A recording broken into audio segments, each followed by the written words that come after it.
Out here, you'll be facing overwhelming enemy forces at all times. And that means things can go pear-shaped real fast.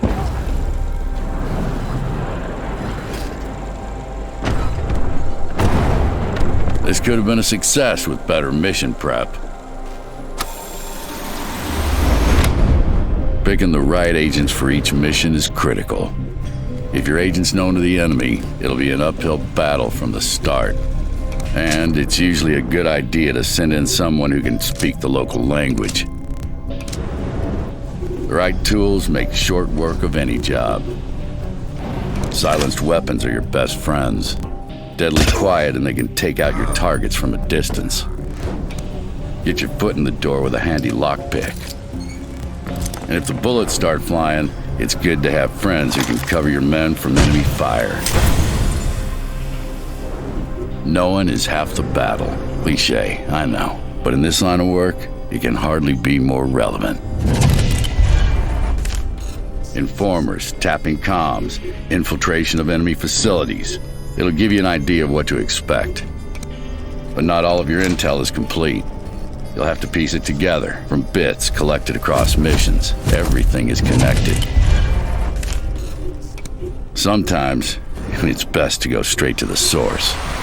Eliminating enemy assets is good. Using them for your own ends is better.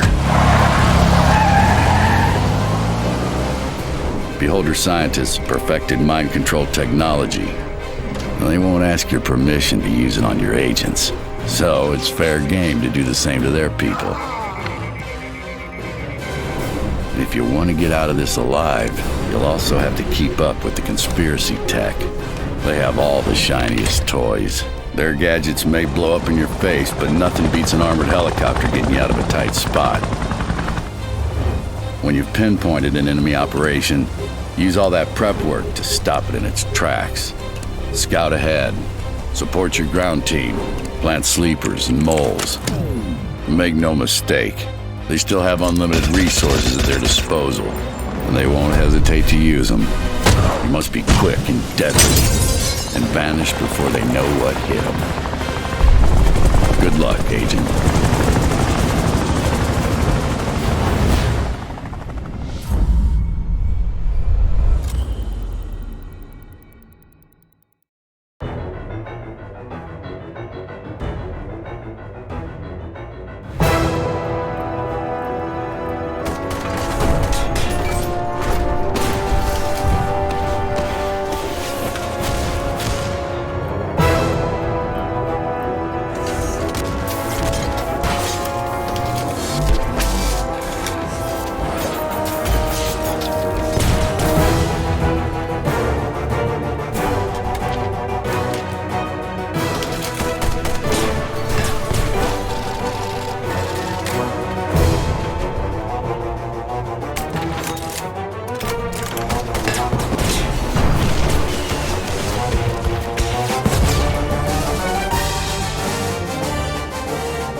You could use an extra blade. No problem.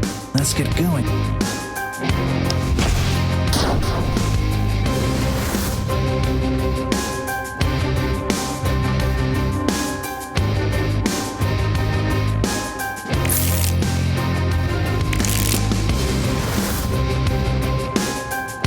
Time for some target practice. Charging up!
A mutant invasion has wiped out most of mankind, and you must lead the survivors on a mission to restore human civilization. This is Phoenix Point.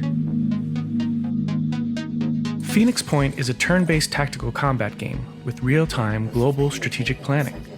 In Phoenix Point, you will need to balance building your base, researching technology and weapons, and forging diplomatic relations with other human factions, while deploying your soldiers to explore, exploit, and exterminate any threats on the world. The goal of the game: discover the origin of the mutant threat and put an end to it.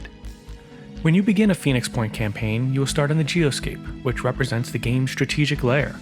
Here, you can see where your first base is positioned, as well as nearby points of interest to explore. These points of interest may represent valuable resources, faction strongholds that you can trade or raid for supplies, or side missions with various rewards depending on your playstyle. To get to points of interest and to tactical battles, you'll use your vehicle to transport troops who can explore and fight. Before jumping into your first encounter though, make sure you familiarize yourself with your starting squad of Phoenix Point operatives. Soldiers come with different special abilities and classifications. You always begin with a sniper, some assault class troopers, and a heavy. Each of these soldier classes has different abilities, strengths, and weaknesses, and you can gain experience in combat which can be used to make their abilities even stronger. You can also manage your squad's inventory, and here you can select which weapons, armor, or special equipment the soldier will take into battle. Now, back to the geoscape. You start off with one Manticore transport. Later in the game, you can research and develop more and better transports. When you move the Manticore to a point of interest, you can uncover what it holds by using the Explore function. There are multiple mission types, from scavenging for resources to defending other factions' havens. In this video, we are taking on a rescue mission, which requires us to save and evacuate soldiers to achieve victory. This is the tactical combat interface, where your team and the enemy team, as well as any neutrals, take turns acting in sequence. Phoenix Point's tactical system is based on action points, which allows soldiers to take a variety of actions, such as moving, shooting, or using items, all of which use action points. Soldiers have a certain number of action points to use per turn, after which they cannot do anything else. As a soldier moves, you can see what type of protective cover they will be in, whether they have line of sight to better shoot an enemy or potentially be shot upon, and how much movement remains before they are unable to use their equipped weapon. Move too far, and you'll be left defenseless if you spot an enemy. You can easily identify this by keeping an eye on our color guides. If you're moving within the blue area, you will have enough action points for your next readied action.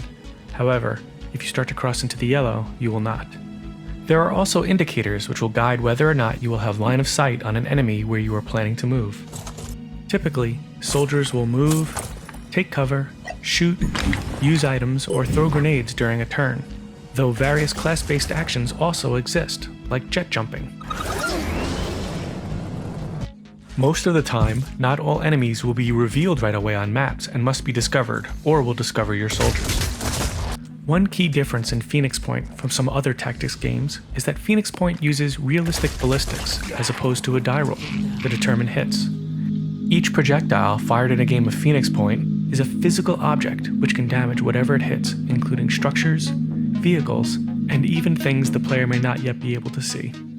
Phoenix Point also includes an option for soldiers to engage free aim, which lets you aim manually and target specific enemy body parts or gear. When using free aim, you will see a targeting reticle with two circles. The inner circle represents the area in which about 50% of the rounds from a burst shot will land. The outer circle represents the area where all of your shots will land. Think carefully before you pull the trigger. You will also see an estimate of how much damage you may do to a particular target as relates to its health and armor. Let's go back to that Triton Strangler to demonstrate free aim. Here, you can see we are aiming at its torso. With its torso targeted under the reticle, we may do the necessary damage needed to disable that body part, which would cause other effects to the creature. We also would damage its total hit points by about half. Once the mission is complete, you can see the status of your soldiers, the experience they gained, and any other equipment that you've scavenged. Soldiers will also become more fatigued and require some downtime to fully recover. It's up to you whether you transport to the next mission or back to the base for a rest and rearming. Keep in mind that in Phoenix Point, as you upgrade your soldiers' skills and equipment, the enemy mutates in response, making each mission harder and less predictable as time goes on.